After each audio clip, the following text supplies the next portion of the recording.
Hey guys, जय श्री राम। फिर से एक नए ब्लॉग में आप सबका स्वागत है। तो गाइस, आज हम भुवनेश्वर फाइनली रात में पहुंच चुके थे और हमने एक होटल लिया था। जो रूम पड़ा था गाइस अपन को 1000 का, और इस तरह से है। यहाँ पे मस्त है ड्रेसिंग टेबल।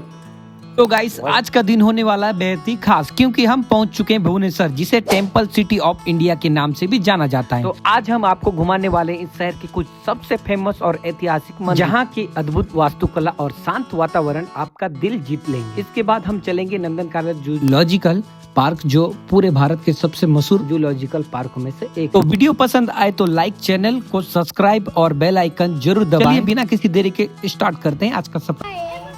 जय श्री राम गाइस। तो हम आए हैं भुवनेश्वर के राजा रानी टेम्पल, जो बहुत पुरानी प्राचीन मंदिर है, वो देखिए। तो चलिए आपको हम राजा रानी टेम्पल दिखाते हैं। तो गाइस, अभी हम पहुंच चुके हैं राजा रानी मंदिर। ये भुवनेश्वर के सबसे खूबसूरत और ऐतिहासिक मंदिरों में से एक माना जाता है। इस मंदिर का निर्माण लगभग 11वीं शताब्दी में हुआ था। इसकी सबसे खास बात यह है बारीक पत्थरों की निकाशी और शानदार कलिंग शैली की वास्तुकला है। एक दिलचस्प बात यह भी है कि इस मंदिर में भगवान की कोई मूर्ति स्थापित नहीं है। तो गाइस, जैसे ही हम मंदिर के अंदर पहुंचते हैं, यहाँ की खूबसूरत डिजाइन देखकर हम सच में हैरान रह जाते हैं। और एक हैरानी की बात यह भी थी कि यहाँ पे कोई भी मूर्ति स्थापित नहीं थी। क्यों नहीं है ये तो हमें अभी तक नहीं पता चला है, कभी कोई कारण रहा होगा। देखिए, बैक साइड कुछ इस तरह से यहाँ का स्ट्रक्चर है और यहाँ पे मूर्तियाँ बनी हैं, छोटी मूर्ति। गाइस, आप देख सकते हैं कि पूरे मंदिर का निर्माण लाल और पीले रंग के बालू पत्थरों से किया गया है। शायद यही वजह है कि इसका नाम राजा रानी मंदिर पड़ा। हालांकि इस मंदिर के पीछे कई अलग अलग मान्यताएं। तो यहाँ का गार्डन है। गाइस, राजा रानी टेम्पल देख चुके हैं, आप जा रहे हैं दूसरे मंदिर। कौन सा मंदिर जा रहे हैं, आप वीडियो पे बने रहिए।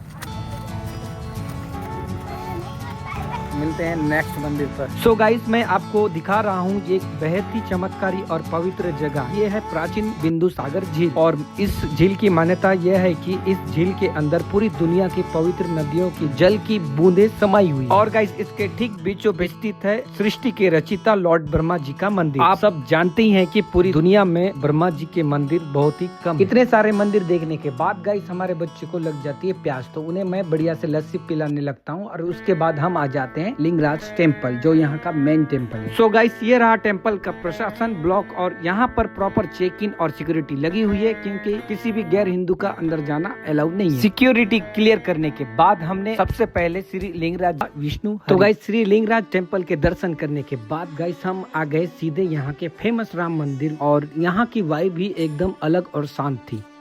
यहाँ पे है श्री राम जी, और सबसे प्रिय हमारे ये है हनुमान जी, और यहाँ पे भी है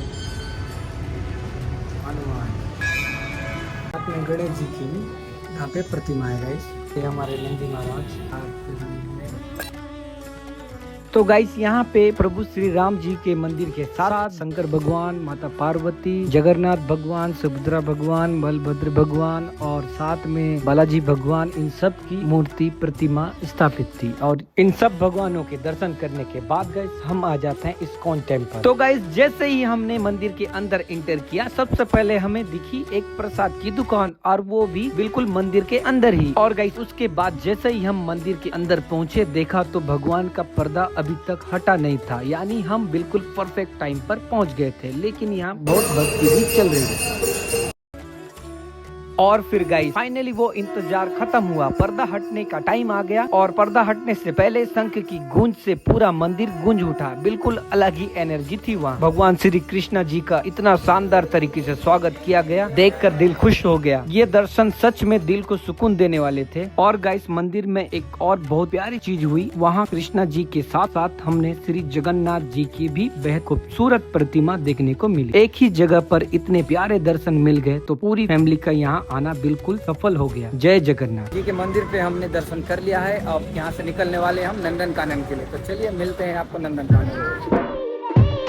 तो गाइस हमारी फैमिली को रास्ते में लग जाती है भूख, तो मैं एक मस्त रेस्टोरेंट में रोका हूँ। लेकिन इस रेस्टोरेंट की खासियत ये है कि गाइस यहाँ 0 ऑयल कुकिंग होता है। यहाँ की सबसे कमाल की बात ये थी कि यहाँ पर सारा खाना और सब्जियाँ बिना एक बूंद ऑयल के बनती है। तो हमने अपने लिए मंगा लिए थे एकदम हेल्दी और टेस्टी फ्राइड राइस, और साथ में था ये स्पेशल मशरूम जिसे बिना ऑयल के बनाया गया था, और इसका कॉम्बिनेशन था दही के साथ। तो चलिए बिना देर किए आपको दिखाते हैं हमारी ये यूनिक 0 ऑयल प्लेट। देखिए ये कैसी लग रही है। तो बढ़िया लंच करके सीधे हम आ गए उड़ीसा के सबसे फेमस नंदनकानन जूलॉजिकल पार्क, और एंट्री करते ही हमारा स्वागत हुआ इस बड़े से हाथी को देख। यहाँ पर पूरे पार्क का एक बड़ा सा मैप बना हुआ है ताकि कोई रास्ता ना भटके, और थोड़ा आगे बढ़ते ही हमें दिखा बेहद ही सुंदर मोर। लेकिन गाइस असली मजा तो यहाँ आया। यहाँ एक बहुत बड़ा सा पिंजरा यानी एविरियल बना है जिसके अंदर ढेर सारे अलग अलग तरह के खूबसूरत पंछी आजारे उड़ते हुए दिखाई दे रहे हैं। नंदनकानन में अभी भी बहुत कुछ देखना बाकी है। अगर आपको व्हाइट टाइगर और सफारी देखनी है तो अगले पार्ट के लिए जल्दी से मुझे फॉलो और सब्सक्राइब कर लो। तो गाइस हाथी और मोर देखने के बाद हम निकल पड़े हार्डकोर एनिमल मैराथन पर। लाइन से हमने देखा हिरन, बड़े बड़े हिपोस, खतरनाक किंग कोबराज, भारी भरकम अजगर, कोमोडो ड्रैगन और प्यारा सा कछुआ।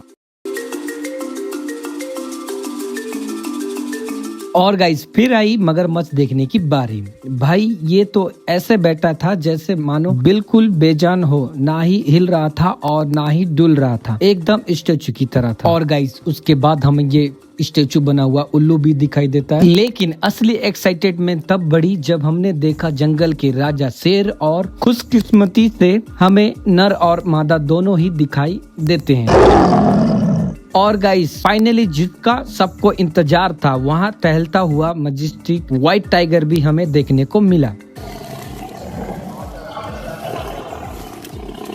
आगे बढ़ते हुए हम मिले मंकी जी से, और एक खूबसूरत सा लियोपार्ड भी हमें देखने को मिला। और हम काफी लेट हो रहे थे इसलिए यहाँ के फेमस बोटिंग और सफारी को एक्सप्लोर नहीं कर पाए। तो सीधे नंदनकानन के बाहर आकर हमने ठंडी ठंडी आइसक्रीम लिए और उसे खाते हुए सीधे कार पार्किंग की ओर बढ़े। और गाइस यहाँ की पार्किंग सिस्टम मुझे बहुत ही अच्छी लगी, और इसमें बिल्डिंग के ऊपर एक के ऊपर कार पार्किंग बनाई गई है फ्लोर बाय फ्लोर। इस टाइप का पार्किंग है गाइस, देख सकते हैं। हमने पार्क करके रखी थी फर्स्ट फ्लोर पे, तो मैं अपने बेटे खुशांस के साथ अपनी कार की ओर बढ़ता हूँ। तो गाइस लेट होने की वजह से बोटिंग और सफारी तो छूटी गई, पर चलो नेक्स्ट टाइम के लिए कुछ तो बचा के रखना चाहिए, ये भी सही है। और सीधे आइसक्रीम खाने के बाद हमने अपनी कार उठाते हैं और सीधे जगन्नाथ धाम के लिए निकल पड़ते हैं। और कुछ घंटों में गाइस हम जगन्नाथपुरी पहुंच जाते हैं, और यहाँ पे होटल सर्च करते रहते हैं क्योंकि हम पहले से बुकिंग करके नहीं आया था, तो अभी थोड़ा सा भीड़ चल रहा था गाइस, आप देख सकते हैं होटल पे। और फाइनली गाइस हमें होटल मिल जाती है। गाइस हमें बड़ी मुश्किल से ये रूम मिल चुका है अपने बजट के हिसाब से। देख सकते हैं यहाँ पे ये मेरे मम्मी पापा ये सोए हैं, और ये 1 2 ये 3 ये तीनों बेड है, और ये 2 बेड में से हम सोएंगे। ये बेड में मम्मी पापा, और ये बेड में ये मेरी नानी, और ये और मिलते हैं नेक्स्ट वीडियो में।